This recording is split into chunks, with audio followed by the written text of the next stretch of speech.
Hello, Aussie music lovers. A long time no hear. This is your favorite podcast host, Saba from the Silly McWiggles blog. Welcome to the first episode of Silly Talks Season 2. And right at the beginning, I have a little surprise for you. I feel like I don't dedicate enough space in my blogging and podcast hosting ventures to artists who play different kind of instruments. So today, I'm speaking to Anita Quayle, who is a cellist and composer with 25 years of experience in the music industry. I know what you're thinking right now. This is going to be a conversation about symphonic orchestras and classical music pieces.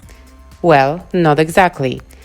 Because Anita is involved in many wonderful projects that have not so much to do with Chopin and Mozart, but heaps to do with contemporary music. You see, Anita is what you might call an innovator in her space, on many different levels. But to be able to understand that better, I first wanted to know about the state of classical music down under. So I kicked off the conversation by asking whether classical music was popular, pun intended, in Australia at all.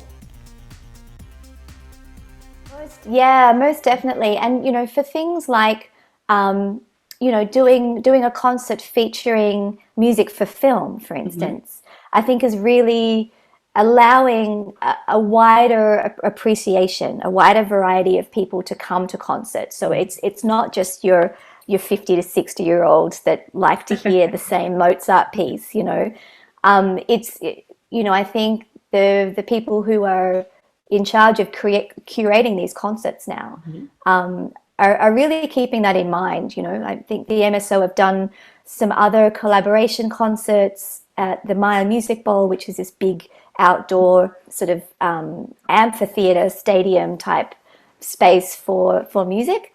They've even done collaborations with famous DJs or famous world music soloists. To be able to kind of broaden the appreciation for how orchestral music is actually used. So I think it is. It's a big thing. Cool. It looks like you're involved in a lot of projects, which leads me to kind of the conclusion that maybe it's easier to access funding for the classical kind of music than it is for a popular one at the moment. I'm not sure if you know what I mean. It's just that, there's been a lot of discussions as well going about in Australia about the government not helping enough the arts, and especially in the pandemic, and a lot of venues have closed, musicians have lost their income and so on. So I'm just wondering whether classical music is in a little more privileged kind of situation because of the big concert halls and, like the symphonies and the orchestras might have more funding or more possibilities to secure the funding or sponsorship. Is that the case, or would you say it's the same as in popular music? Look, I would say there's definitely more of a persuasion for money to be divided into that category rather than contemporary, because, the people who dish out the grants want to know that there's going to be some kind of positive result, right? Or guaranteed result that there's going to be bums on seats at concerts and, all the rest of it. So they want to know that they're actually looking good in how they're, in who they're choosing to give the money to. I'm not saying it's the correct way at all, but I think in the contemporary scene, you've got to prove yourself so much more. Yes. You really do, and especially for a lot of in the contemporary, especially contemporary independent world, people are still trying to sort of carve out their careers as well. So there's a lot at stake for government bodies to be delivering money to people where they don't know if their outcome is going to be worthwhile. I know that it's bureaucracy and it's crap, but I feel like that's a big part of why a lot of the funding, goes to places where they know that there's going to be a guaranteed positive tick, for them at the at the other end. So but I hope it's going to get better. I hope it's going to get better. And I think the more people that we have advocating on our behalf. So, people like Claire Bowditch here in Melbourne, she's a huge force that is really bringing an awareness of that sense of lack of equality across the board for who gets funded. Yeah, So it's good. We need strong people like her on our team. absolutely.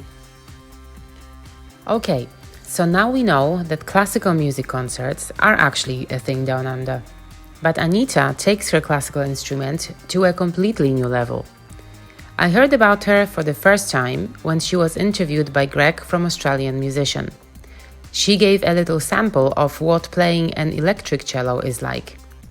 On a side note, Australian Musician is another music publication that I follow religiously for their great content. You should too. So I will include a link to the video with Anita in the episode notes. What I was particularly blown away by in that video is that you can now also do looping with cellos. So I asked Anita about some other advancements and upgrades in her space over the years. Well, I mean, just as far as the technology alone for the instrument, we now have the electric cello. So Yamaha has they're one of the more mainstream companies that have developed, just a more modern approach to the instrument. So which is the instrument that I use for in a more popular contemporary space, because I have my effects pedal board and looping station and things. So I find that marries with the electric cello in a much more appropriate and a better way than my acoustic cello does. You also have things like people like those two guys, the two cellos or something they're called. Yes, exactly. Yeah, so they're really, and I think that's done wonders for kids at school. Like you say, because perhaps a lot of kids maybe don't want to learn classical music, but they appreciate the instrument itself. They like the sound of it, but they don't want to be playing classical, standard pieces of repertoire. So having, and younger people at the forefront of paving a new way and a new way for the instrument to be heard, I think is awesome. So we have that to be sort of thankful for, and I think a lot more kids in schools are going, yeah, I could do this. This sounds like fun to me. So I think having those sorts of people, and even people like myself who are bringing the cello into a more contemporary space, and when you go out and you see live music and you see that happening, you think, yeah, this is cool. This is something I could have fun with and pursue. Yeah. Yeah. And it's fascinating to me because I didn't even know that you can do live looping with the cello. And I've seen you perform, and I've seen you kind of do it, but I guess the principle is the same as with the guitar, for instance, right? So you can just record the track and then you loop it and then you kind of layer another track over it. Is this a very new thing for the cello or for the classical instruments? Look, I think. Do you know the cellist Zoe Keating? Yes, you've mentioned her, and I looked Yeah. her up. So I think she was kind of one of the first, that when she was starting to bring her concerts here, and it was just solo. So no one else is playing with her. So it's just her laptop, and whether she uses Ableton or whatever recording program she's using, and her effects and her looper board. And yeah, she's this one woman band.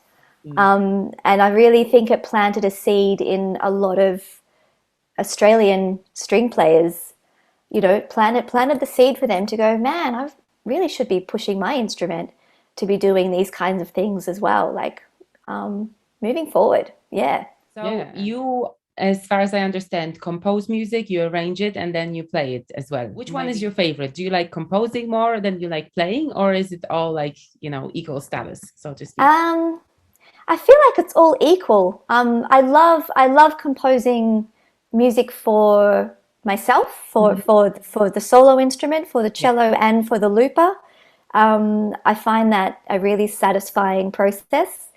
I love.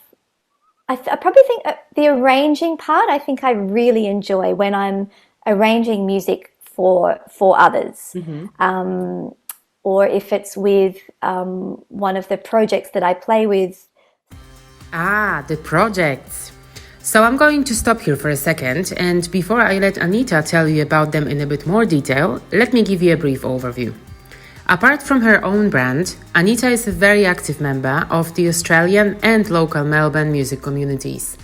She frequently collaborates with other artists, not only string players.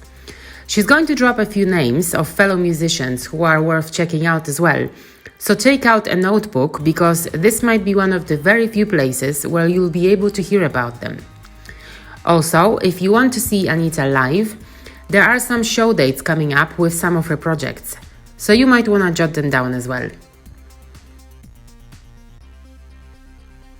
So speaking of some of your projects, because you have quite a few going on it, so there is, let's start maybe with the one that probably is the most recent one with your partner, Beyond the Lake. Because it's very soothing, and it's really music. Did it start in the pandemic? It did. As a way to calm our nerves at home. Instead of watching television, we were like, oh, we should be more productive than this. We've got literally time to burn now. Let's do something productive. So we would just go upstairs into the studio and just play these kind of long form, slow moving improvisations together using our looper boards and effects, and then we kind of just sort of started streaming those once a week on our YouTube channel and our Facebook page. And pretty soon we were having people just sit in with us and listen and put comments in, and then they'd be we put a couple of the albums, live albums from the streams up on Bandcamp, and soon enough people were buying those and just sort of writing into us and saying, oh, thank you so much, your music is helping us fall asleep when we're a bit stressed, or it's sending the kids off to bed early. It's such a great thing, thanks so much. So we figured out pretty quickly that it was music that was able to help others as well. So so from that, we've now about to release our first studio produced album that we did here at home. Nick did all the engineering and even mastered it. So it's a very self-sufficient way of creating and releasing our music here at home. So we're launching that for any Melbourne-based people that watch your show at the Toff In Town, which is a great venue in the CBD, Central Business District in Melbourne, on the 28th of April. So Beyond the Lake is just one of them, and you've got also the Melbourne Amplified Strings. That's with Zani, correct? That's with what Zani. do you do in that one? With my violinist colleague Zani Kolak. When we collaborate with our special guest artists we do 4 concerts a year, and each concert there is a theme to it. We plan about a year ahead. We choose who our guest collaborators are going to be for the year.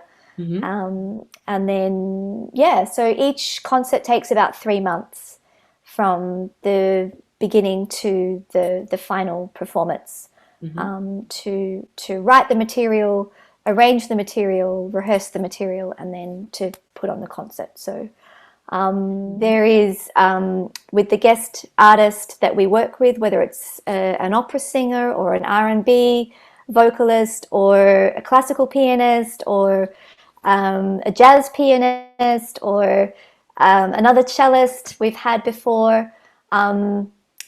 It's music that we curate together, but there are always elements of the guest artist's own pieces that come into the program as well. So we write the music with them in mind. Yeah, absolutely. So for instance, one of the concerts we did with Tando, who is an R&B singer here in Melbourne. She actually put a list together of some of her favorite songs, including some that she had written herself. And then we sort of scaled down how many of them would be perhaps appropriate for like a string trio at the time. We had another guest artist perform with us for that concert who was also a cellist. And he had his looper board and effects as well. So so we certainly we pick our program according to who our artist is, and they have a really big input into the pieces that we choose to then start arranging. So that's when we really get to have fun with arranging their songs that may have been arranged for a big band or for an orchestra or whatever it might be, and bring it right back, scale it right back to two strings, looper boards, and whoever our guest artist is. So it just means there's so much flexibility available to us, and in how we use our instruments. For sure. So we can create drum loops with the body of the instruments. We can, create stacked harmonies. We can do all sorts of things on these instruments with the technology that we have working with the instruments, the looper boards, the effects pedals, etc. So it really, it's really helping to broaden just how far we can push those capabilities with the instruments, which have been traditionally classical instruments. So before COVID hit, it was very successful. We put on really great concerts in and really interesting spaces, that perhaps are challenging the status quo for classical instruments in a contemporary setting. So we have a concert actually coming up that was put off due to COVID. So we're able to put this concert back on with Anita Quayle, who's multi-award-winning jazz pianist and composer here in Melbourne. So we're able to put on this concert planned at this beautiful historic house and gardens down on the Mornington Peninsula. So that will be on the 20th of May for anyone who's going to be in and around Melbourne around that time. It'll be a fabulous concert. So that's Melbourne Amplified Strings. We will continue our program for 2023, but for the remainder of this year, Zanny and I are consumed with our own projects at the same time. So catching up on lost time due to the pandemic. Lost time during the pandemic. Yeah.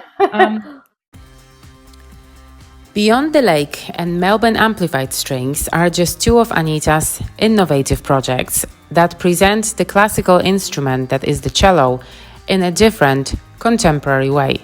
But she's got some big plans for the future as well that she's going to talk you through now.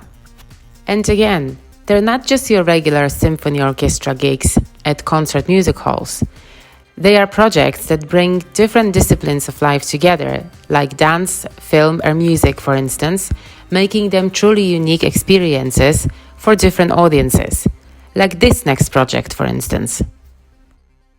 I'm currently collaborating with a composer and kora player, and he's a beautiful vocalist as well from Senegal. And we're doing a project called 1312, and the premise of it is to bring about awareness of not only the culture and the music of Senegal, but to also fuse it with a Western influence using traditional Western instruments. So, I mean, and his name is Lamine Sonko, who is the director of this project. We are performing. It's a very intimate performance as far as the amount of musicians that are involved. There's three string players, including myself. But we have a sound designer working with us as well, to create these beautiful sort of ambient sound beds. We have a filmmaker who's bringing about a documentary about the culture of Senegal. Okay. We There is science, there is maths involved about, you know, the relationship of the stars in the sky, how they relate to the rhythms that is used in Senegal for their various rituals. Then those rhythms are then used to determine musical notes as well, that are then translated and transcribed onto string instruments, so the violin, cello, and double bass. So there's also going to be traditional dancers from Senegal involved in this at a later stage. But we're doing our first kind of preview of what we've been working on so far at Acme, which is at Federation Square in the city. So it's a centre for moving image. So we will be premiering a small part of that work and fusing what we've been working on musically so far, and also there'll be a short film and a talk that Lamine will give about the process so far. But that is due for a large public performance for next year, so it'll be something to look out for. It'll be a wonderful spectacle. Otherwise, I have another great project that is premiering a new work at the South Frankston Arts Centre, also in May. And that is with a composer and Guzheng artist called Mindy Meng Wang. She just so happened to be announced as Music Victoria's Musician of the Year for 2021. So she's another fabulous musician to watch out for. She's doing incredible things with the guzheng, which is it's about 2,500-year-old traditional Chinese instrument, and she's bringing it into places and platforms in a contemporary way. So she collaborates with jazz artists, she collaborates with electronic artists, and we're doing a collaboration with a filmmaker, sort of talking about her life and the historical aspects of her life in China. And so we're sort of developing a series of pieces that go with these sort of short films. So we're excited to be finishing that off soon and being able to premiere this for a festival that's happening in Frankston for, I think, 12th of May, I believe, is when that's kicking off. So wow. And on top of that, you're also composing for your solo album, correct? And also starting the process. Hey? When do you sleep? Because you look sometimes. Sometimes, it's been pretty hectic of late. My diary is getting a real workout. It is. I can hear only like April, May. I'm like, it's And you've kind of reminded me. I'm like, oh my God, May is next month. That's right. two big projects to be finishing off and performing for them. But so the solo record, which I will release next year. There is just not time to do that this year. But I was awarded a Creative Workers grant recently, so that I was able to pay myself to actually put time aside to actually really start working on some new material for the electric cello and looper board. So there'll be more on that as the year goes on. But for now, I'm just getting the ideas flowing, And there is another project, and I'm not really sure. I haven't found much about it. Is it called Spire? Is it? So Yeah. yeah, Spire Ensemble is also a project that Zanny Kolek started. Okay. And this was, I think they did one concert the year before I joined them. I joined them in 2018. And what they do is they put on one really big show every year, usually in September, and usually at a very grand venue like Hamer Hall, the Arts Centre here in Melbourne. And it is a celebration of women songwriters, singers, and instrumentalists in our industry here in Melbourne. Now, I have to pause here for a moment as well. The Spire Ensemble was a great excuse to talk about the female representation in the classical music world. That was one of the questions I had for Anita anyway. So this next part of the chat is dedicated to that topic exactly. But no worries, it's not a feminist manifesto. It's rather a realistic reflection on where we are in terms of equality in that space. And it turns out the future doesn't look so bad at all. You know, there has been for a long time this thing called boys' club in music, and you know, it's where the same people get the same opportunities and the same gigs because they sort of just congregate in their own circles, and they just keep employing themselves, you know, and asking their buddies to kind of join the tour. And so it just meant that, you know, a lot of the women in our industry have not had the amount of kind of gig fit experience just purely because they have never had the opportunity to be able to present what they can do. So Zanny started this organization purely to bring to light the fact of the wonderful female musicians that we have in our industry. And since then, it's been great. It's been the amount of women that you see up on stage now, I think is, you know, potentially a credit to Zanny, because I think she's really put that spark and that seed into people's minds of like, yeah, what about our female instrumentalists? Where have they gone? You know, why aren't people hiring them for this gig? So, yeah.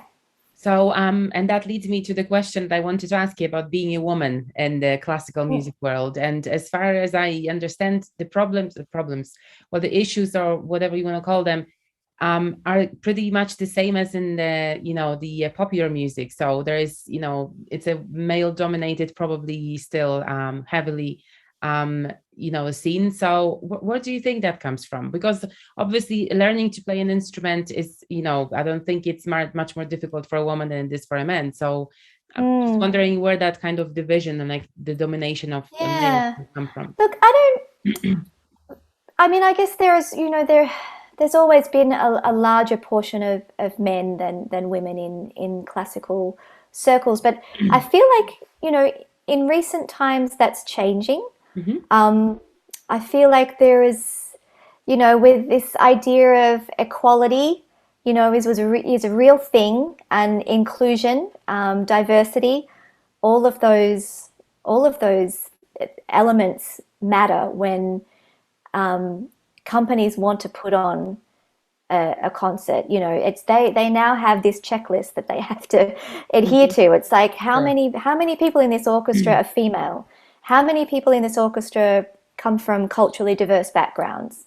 You know, and it's really forcing, you know, perhaps these older generation of people who are on the chairmans, on the board of, you know, these sort of classical organizations and contemporary organizations as well. It's really forcing them to kind of think on a larger scale and think much more outside of their very limited, blinkered view on what they consider to be appropriate, you know? Yeah. Definitely. Right. So the last topic you're about to hear actually comes from the off-the-record part of my chat with Anita. but I feel that it's important to include it. That's because we're discussing the need for wider appreciation of Australian musicians and Australian music in the country itself, and how the pandemic really highlighted that. And I just want to give you a heads up already that I talk quite a lot in this section for a change. I feel very honored that you reached out to me then.